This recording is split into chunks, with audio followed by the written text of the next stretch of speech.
যোগেশ্বর সহায় বললেন, অর্ডার বুকটা বার করতেই মিশ্রজি বুঝে গিয়েছিলেন যে প্রমাণ হাতে না নিয়ে আমি তার কাছে যাইনি। ভাদুরী আঙ্কেল, একজন মানি লোক যখন খুব লজ্জায় পড়ে যান তখন তার মুখের চেহারা যে নিমেষে কীরকম পাল্টে যায় সেটা সেই আমি প্রথম দেখলুম। একটুক্ষণ চুপ করে রইল যোগেশ্বর, তারপরে বললেন, লজ্জা তো শুধু মিথ্যে কথার জন্যে নয়, মিথ্যে কথা বলে ধরা পড়ে যাওয়ার জন্যেও। লজ্জা তো শুধু আমার কাছে নয়, তার নিজের কাছেও। কি বলবো, মাথা নিচু করে তিনি বসেছিলেন, লজ্জায় কোনো কথাই বলতে পারছিলেন না। শেষ পর্যন্ত অনেক কষ্টে বললেন যে কথাটা যেন কেউ না জানতে পারে, আর হ্যাঁ, আমিও যেন ব্যাপারটা আর পার্সু না করি। পার্সু করলে তার অসুবিধে কিসের, সেটা জানতে চেয়েছিলে? তাই কখনো জিজ্ঞেস করতে পারি? করা যায়? ভাদুরী আঙ্কেল, আমাদের সম্পর্কে আপনি কি ভাবেন বলুন তো? পুলিশে কাজ করি বলে কি আমরা ইট পাথরের মতো ইনসেনসিটিভ হয়ে গেছি? আমি তো বুঝেই গেলুম যে এটা পার্সু করলে হয়তো এমন অনেক কথা বেরিয়ে পড়বে যাতে ওর মান সম্মান বাঁচবে না। আর তাছাড়া ওপর দেখতে গেলে ওটা তো একটা পেটি কেস ছাড়া কিছুই না। So I drop the whole matter. তবে হ্যাঁ, চা বিস্কিট খেয়ে অফিসে ফেরার আগে মিস্ত্রিজিকে বলে এসেছিলুম যে তিনি নিশ্চিন্ত থাকতে পারেন, তার অস্বস্তি হয় এমন কোনো কিছু আমরা করব না। আংটিটার কি হলো? যে ভদ্রমহিলাকে মিস্টজি ঘর থেকে সরিয়ে দিয়েছিলেন তিনি ফিরে আসার আগেই মিস্টজি বলেন যে যার কাছে পেয়েছি আংটিটা যেন তাকেই আমি ফিরিয়ে দিই। তাই দিয়েছি। পুলিশ হেডকোয়ার্টার্সে ফিরে গিয়ে ত্রিলোক সিংহে আর কোনো জেরা করনি? কি জেরা করব? প্রফেসর মিশ্রের আংটি কী করে তার হাতে এলো তাও জিজ্ঞেস করনি? না, ওই যে বললুম, I dropped the whole matter. স্রেফ ত্রিলোক সিংয়ের হাতে আংটিটা তুলে দিয়ে বললুম ইমিডিয়েটলি সে যেন এলাহাবাদ ছেড়ে চলে যায়। ফের যদি তাকে এই শহরে দেখি তো তার ছাল ছাড়িয়ে নেব। বাস, তারপর গত 1 বছরে তাকে আমি এলাহাবাদে দেখিনি। লোকটা যে কে তাও আমি জানি না। তার ফিঙ্গারপ্রিন্ট তুলে রেখেছ? নতুন করে আর তোলার দরকার হয়নি। লোকটা দাগি চোর, এর আগেও বার 2-3 ধরা পড়েছিল। আমাদের রেকর্ড বইয়ে তার ফিঙ্গারপ্রিন্ট তোলাই আছে। কথা শেষ করে ভাদুরী মশাইকে যোগেশ্বর সহায় বললেন, শুধু একটা অনুরোধ ভাদুরী আঙ্কেল, এখানে আমি যা কিছু বলেছি সবই অফ দ্য রেকর্ড, কেউ জানতে না পারে যেন। ভাদুরী মশাই হেসে বললেন, হ্যাঁ না, কেউ জানবে না। এখন চলো, তোমাদের এক্সপার্টের কাজ কত দূর এগোলো দেখে আসা যাক। ড্রয়িং রুম থেকে বেরোতেই রমেশ ভার্মার সঙ্গে দেখা হয়ে গেল। তিনিও তখন লাইব্রেরি ঘর থেকে বেরিয়ে আসছিলেন। যোগেশ্বর সহায়ের দিকে তাকিয়ে বললেন, আমার কাজ শেষ হয়ে গেছে স্যার। কোনো জায়গা বাদ দাওনি তো? সব জায়গায় তো ছাপ পড়ে না স্যার। যেখানে যেখানে পড়তে পারে, মানে কাঁচ কিংবা গ্লসি সারফেসের জিনিসপত্র, তার কোনোটাই ছাড়িনি। ঠিক আছে, তাহলে তোমার সরঞ্জামগুলো গুছিয়ে নাও। আর হ্যাঁ, এই বাবদে খরচা টরচা যা হলো তার বিল কিন্তু ডিপার্টমেন্টে পাঠিও না, ওটা আমি দিয়ে দেবো। ভাদুরী মশাই বললেন, তুমি কেন দেবে? কত পড়লো আমাকে জানিও, টাকাটা আমি তোমাকে পৌঁছে দিয়ে আসবো। আর হ্যাঁ, ফিল্মে কি পাওয়া গেল না গেল সেটা কখন জানতে পারছি? আজ তো রবিবার, ছুটির দিন। আমাদের পুলিশ ডিপার্টমেন্টের ফটো ল্যাব আজ বন্ধ থাকবে। তবে আমার চেনা জানা প্রাইভেট ল্যাবও বিস্তর রয়েছে, তারই কোনো একটা থেকে ডেভেলপ করিয়ে নেওয়া যাবে। রাত্রির এই ধরুন 9টা নাগাদ আপনি বাড়িতে থাকবেন তো? তখনই আপনাকে ফোন করে জানিয়ে দেবো। থ্যাংক ইউ যোগী, আমি বাড়িতেই থাকব। কথা বলতে বলতে আমরা বাইরে বেরিয়ে এসেছিলাম। যোগেশ্বর সহায় আর রমেশ ভার্মা তাদের গাড়িতে উঠে পড়লেন।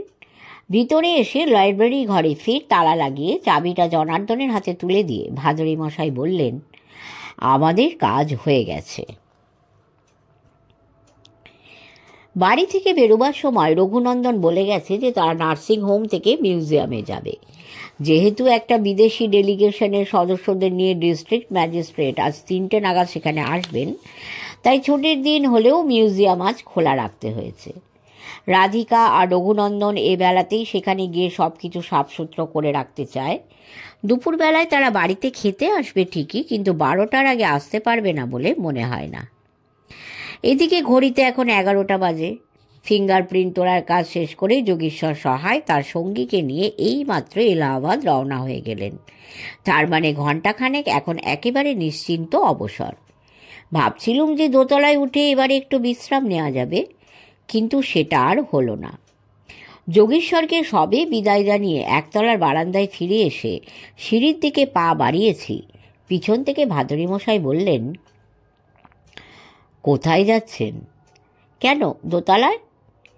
দুপুরের খাওয়া তো সেই একটায়, ততক্ষণ নিজেদের ঘরে গিয়ে একটু গড়িয়ে নিলে মন্দ হতো না, কেমন? এতই যদি গড়াবার ইচ্ছে তো আমার সঙ্গে এলেন কেন? কলকাতায় থাকলেই তো পারতেন। কথাটার মধ্যে যে বেশ একটু ঝাঁঝ রয়েছে সেটা বুঝে গিয়ে একটু থতমত খেয়ে সদানন্দবাবু বললেন, কেন, কোথাও যেতে হবে নাকি? তা যেতে হবে, তবে দূরে নয়, কাছেই। আমাদের নিয়ে বাড়ির গেট পেরিয়ে রাস্তায় পড়ে ভাদুরীমশাই বললেন, একটা এসটিডি করা দরকার। বললুম, কোথায়? নৈনিতালে। সেটা তো বাড়ির ফোন থেকেই করা যেত। তা করা যেত, কিন্তু করা উচিত হতো না। কেন? যাকে ফোন করছি তার পেশা আর পদবিটাই শুধু জানি, নাম জানি না। তাই পদবি দেখে আর তার সঙ্গে পেশা মিলিয়ে পরপর কয়েকটা ফোন করতে হবে, তার মধ্যে যেটা মিলে যায়। অন্যের ফোন থেকে এতগুলো কল করা কি উচিত হতো? তার মানে কোনো দোকান থেকে ফোন করবেন, কেমন? কিন্তু আজ তো রবিবার, তেমন কোনো দোকান কি খোলা পাওয়া যাবে? ওই তো এসটিডি আইএসডির প্ল্যাকার্ড ঝোলানো একটা দোকান খোলা রয়েছে। কথা বলতে বলতে আমরা বড় রাস্তায় গিয়ে পৌঁছে গিয়েছিল। সেখানে মোড়ের মাথায় সত্যি দোকানটা খোলা পাওয়া গেল। ফটো তোলা স্টুডিও, তবে দেশে বিদেশে ফোনও এখান থেকে করা যায়। দোকানে ঢুকে ভাদুরীমশাই বললেন, আমরা নৈনিতালে আমাদের এক বন্ধুকে একটা ফোন করব। তবে যাকে ফোন করব তার নম্বর জানি না।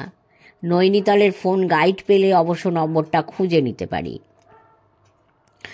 দোকানের মালিক নেহাতি ছেলে মানুষ, বয়স মনে হলো 20-25-এর বেশি হবে না। ভাদুরীমশাইয়ের কথা শুনে হেসে বলল, নৈনিতালের ফোন গাইড তো আমার কাছে নেই স্যার, তবে আপনাদের ফোন করাটা যদি খুব জরুরি হয় তো একটা কাজ করতে পারি। কি করবেন? নৈনিতালে আমার দাদা থাকে, তার কাছে একটা লোকাল ফোন গাইড নিশ্চয়ই থাকবে। তাকে ফোন করে যদি আপনাদের বন্ধুর নাম বলি তো তার নম্বরটা সে নিশ্চয়ই গাইড দেখে বলে দিতে পারবে। বাহ, তাহলে তো ভালোই হয়। আপনি আপনার দাদাকেই ফোন করুন। ছেলেটির বয়স যতই কম হোক, ব্যবসা বুদ্ধি টনটনে। বলল, এর চার্জটাও কিন্তু আপনাদেরই দিতে হবে। মানে আমি তো আমার দরকারে ফোন করছি না, আপনাদের দরকারই করছি। হ্যাঁ, তা তো বটেই। দরকার যখন আমাদের, তখন এটা চার্জও আমরাই দিয়ে দেব। নিন, আপনি ফোন করুন তো। আমাদের বন্ধুর নাম ডক্টর ত্রিপাঠী। ডায়াল ঘুরিয়ে লাইন পেতে দেরি হলো না। রিসিভারে মুখ রেখে ছেলেটি বলল, কে? ভাবি? আমি মির্জাপুর থেকে মান্নু ফোন করছি। বড় ভাইয়া বাড়িতে নেই? না না, আমি ভালো আছি, জ্বর সেরে গেছে, তাকে নিয়ে চিন্তার কিছু নেই। হ্যাঁ হ্যাঁ, আম্মিকে নিয়ে সামনের মাসের গোড়াতেই তোমাদের ওখানে যাব। এখন একটা কাজ করো তো, তোমাদের ফোন গাইড দেখে নৈনিতালের এক ভদ্রলোকের ফোন নাম্বারটা আমাকে জানিয়ে দাও। ভদ্রলোকের নাম ডাক্তার ত্রিপাঠী। হ্যাঁ, ত্রিপাঠী। নাও, একটু তাড়াতাড়ি করো তো, খুব জরুরি দরকার। মিনিট দুয়েক চুপ করে রইল মন্নু, তারপর বলল, কি বললে? গাইডে দুজন ডাক্তার ত্রিপাঠীর নাম পাচ্ছ? ঠিক আছে, দুজনের নম্বরই আমাকে দাও। দাঁড়াও, আমি লিখে নিচ্ছি। ঠিক আছে, সামনের মাসের গোড়াতেই যাব। সামনের বোর্ডের উপরে চার্জের অঙ্কটা টকাটক বদলে যাচ্ছিল। ক্রেডেলের উপরে রিসিভার নামিয়ে মন্নু সেটা সুইচ অফ করে বলল, এটা এখনই দেবার দরকার নেই, আপনাদের কলটা করে নিয়ে একসঙ্গে দেবেন। এই নিন আপনাদের ফোন নাম্বার। মন্নু যে স্লিপটা ভাদুরীমশাইয়ের দিকে এগিয়ে দিল তাতে দুটো ফোন নাম্বার লেখা। একটা ডক্টর সুরেশ্বর ত্রিপাঠী, অন্যটা ডক্টর শিবমঙ্গল ত্রিপাঠী। ভাদুরী মশাই রিসিভার হাতে নিয়ে প্রথমে ডক্টর সুরেশ্বর ত্রিপাঠীর নম্বর ডায়াল করলেন। সঙ্গে সঙ্গে পেয়েও গেলেন লাইন। কিন্তু না, ভাদুরী মশাইয়ের কথা শুনে মিনিট দুয়েকের মধ্যেই বুঝে গেলুম যে এঁকে তিনি চাননি। রিসিভার নামিয়ে রেখে বোর্ডে ফুটে ওঠা অঙ্ক দেখে মন্নু বলল, এই 57 + 11 টোটাল 68 রুপিস। পরের নম্বর ডক্টর শিবমঙ্গল ত্রিপাঠীর। এবারে অবশ্য চটপট শেষ না হয়ে অনেকক্ষণ ধরে কথা হলো। তাতেই মনে হলো একেই ভাদুরী মশাই চাইছিলেন। আমরা অবশ্য নেহাতি একতরফা শুনতে পাচ্ছিলুম। যা শুনলুম তার সংক্ষিপ্ত সার এই রকম। হ্যাঁ, আমাকে আপনি চিনবেন না। আমি মির্জাপুরের প্রফেসর শ্যামনন্দন মিশ্রর বাড়ি থেকে কথা বলছি। কি বললেন? তাকে লাইনে দেব?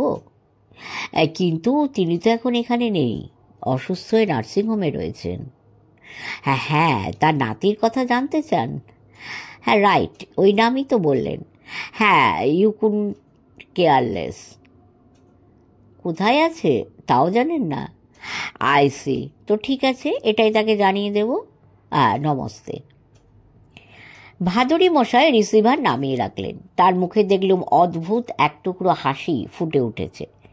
মন্নু বলল, এই 68 + 72 টোটাল 140 রুপিস। ব্যাগ থেকে 150 টাকা বার করে ভাদুরী মশাই বললেন, ব্যালেন্স 10 টাকাটা ফেরতও নিতে চাইলেন না। চলুন বাড়ি ফেরা যাক। রাস্তায় নেমে সদানন্দবাবু একবার পিছন ফিরে তাকিয়ে নিচু গলায় বললেন, এই অতি খলিপা ছেলে মশাই। কার কথা বলছেন? কেন মন্নুর? নৈনিতালে ও বেটা নিজেরই ফোনে দরকার ছিল, অথচ পুরো খরচাটা চাপিয়ে দিল আমাদের ঘাড়ে। তা দিক, শিবমঙ্গল ত্রিপাঠীর ফোন নাম্বারটা তো আনিয়ে দিয়েছে, এই যথেষ্ট। নইলে তো মশাই ডাক্তারবাবুর সঙ্গে যোগাযোগই করা যেত না। কিন্তু এই ডক্টর ত্রিপাঠী লোকটি কে?